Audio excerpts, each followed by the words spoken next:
في 18 ديسمبر وتحديدا سنة 1929 كان في قصة غريبة حصلت لبنت طولها عبارة عن شبرين بالظبط، ودي كانت من أغرب القصص اللي ممكن تصادفها في حياتك.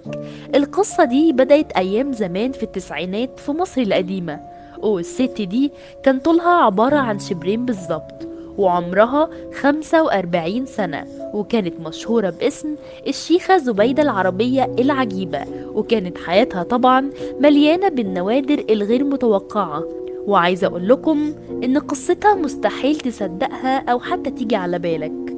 وكانوا بيقولوا إن هي عاشت في ظروف مادية صعبة جدا، وإن هي كمان كانت لما بتحاول تعدي من محطة القطر كانت بتختار أي حد من المرة، وكانت بتحط نفسها في شنطة من شنطه علشان بس ما تدفعش حق التذكرة. واللي ساعدها في كده حجمها الصغير اللي كان بيميزها عن أي حد من أهالي قريتها، الست زبيدة في عمرها الكبير واللي مش صغير، واللي في منتصف ال45 سنة.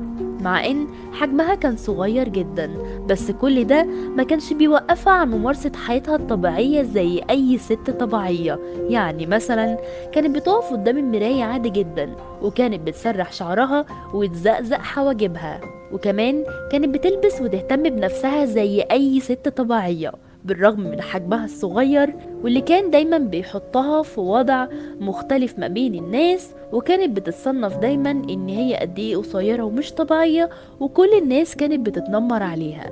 لكن عايزة اقول لكم ان زبيدة كانت بتاكل اكل انسان كامل عادي جدا زي اي انسان طبيعي، ولو سألتها عن اي حاجة تلاقيها بتجاوبك، وصوتها زي الطفل الصغير زي جسمها بالظبط. بس طبعا الست زبيدة كان بيتعذر عليها ان هي تنطق الحروف طبيعية زي الناس نظرا لحجمها الصغير جدا، فكانت دايما عندها مشقة في التعبير عن كلام عن نفسها، وده كان بيخلي أي إنسان لما يجي يتناقش معاها يفهم أي حاجة هي بتحاول تقولها غير بعد مشقة كبيرة جدا. عايزة أقول لكم إن شيخة زبيدة اتولدت في محافظة الغربية في قرية شور بمركز كوم حمادة لأب وأم فقراء في القرية دي. وطبعا الناس في القرى المجاورة اللي كانت عايشة فيها الست زبيدة كانوا بيخافوا جدا من شكلها وحجمها الصغير، ومن أول ما اتولدت قالوا إن الطفلة دي مش هتعيش كتير بسبب جسمها الصغير جدا اللي ما كانش بيكبر أبدا، وشكلها اللي كان ضعيف قوي. بس طبعا الست زبيدة كسرت كل التوقعات اللي ممكن تيجي في خيالك، ويشاء القدر إن هي تعيش لحد سن 45 سنة. الست زبيدة ظروفها المادية هي وأهلها كانت صعبة جدا زي معظم الأسر اللي كانت موجودة زمان في التسعينات، وفضلت عايشة مع أبوها وأمها الفقراء سنين مش كتيرة، وبعد كده توفاهم الله، وكانت ساعتها طفلة صغيرة جدا ما كملتش حتى ال6 سنين من عمرها. بعد كده اتولى تربيتها حد من قرايبها. عايزة اقول لكم ان الشيخة زبيدة كان في زمان عادات وتقاليد غريبة جدا من اهل القرية بتاعتها، زي مثلا ان هما ممكن ياخدوها ويطوفوا بيها في المولد والمدن المجاورة علشان يعرضوها قدام الناس، وده علشان يجمعوا من وراها القروش والملاليم. ومن هنا زبيدة فضلت في الشارع علشان تعرض نفسها للناس، وكانوا تقريبا مئات الناس بيشوفوها بشكل يومي.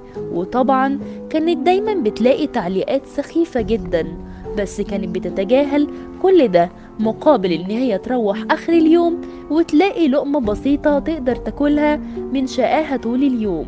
وكانت بتستقبل طبعا كل ده بصدر رحب جدا، ويشاء القدر ان اهل قريتها يحولوها لبني ادمة فيها البركة، وكان بيجيلها ناس من اهل قريتها والقرى المجاورة علشان بس يعرفوا نوع الجنين الجاي. وعايزة اقول لكم ان من هنا بدأ يخترعوا كلمة ولية، واللي كانت مشهورة بيها الشيخة الولية زبيدة عندنا في مصر.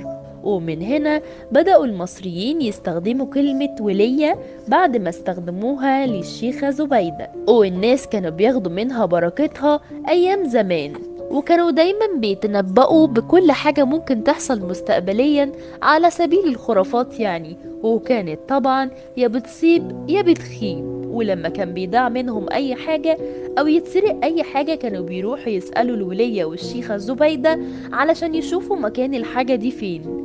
وطبعا دي كانت خرافات شائعة جدا أيام التسعينات. ومن هنا بدأت طاقة القدر والفلوس الكتيرة جدا تتفتح لزبيدة، وطبعا كانوا بيدولها هدايا كتيرة جدا، واستقبلت كل زوارها من القرى المجاورة والمحافظات. وفي سنة 1923 راح لها إبراهيم محفوظ وعرض عليها إن هي تنضم لفريق السيرك بتاعه الكبير جدا والمشهور. والسيرك ده كان بلدي متنقل ما بين المدن الكبيرة والصغيرة، وكان بيعرض شغله في الألعاب البهلوانية وفي الأحياء الشعبية. ومن هنا زبيدة بدأت تفكر وتقول إنها هتعمل إيه وسط اللاعبين الكبار دول. بعد كده فهمها إن هي بس هتستعرض شكلها وجسمها قدام كل الناس علشان تاخد مقابل ده فلوس كتيرة جدا، واتفق معاها ساعتها إن هو هيديها مرتب شهري. وساعتها المرتب ده كان بيتراوح ما بين 10 ل 20 جنيه، وده طبعا كان رقم كبير جدا أيام التسعينات. وقال لها كمان إن هيكون على حسب حالة السوق وإقبال الناس عليكي. وطبعا الشيخة زبيدة ما صدقت، وافقت على طول وانضمت لسيرك إبراهيم محفوظ الشهير جدا. وبدأت من هنا تتنقل معاهم من مدينة لمدينة تانية ومن محافظة لمحافظة تانية وفي كل أرجاء مصر.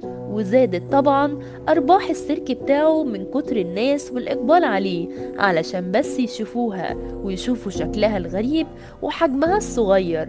ومن هنا عاشت زبيدة أحلى أيام الحياة والرفاهية والمرح، واللي ما كانتش تتوقع أبدا إن جسمها الصغير ده والضعيف ده هو اللي هيكون طاقة الرزق والنور ليها، وإن كمان يوصلها للمجد والشهرة اللي وصلت ليهم. الله يرحمك يا شيخة زبيدة.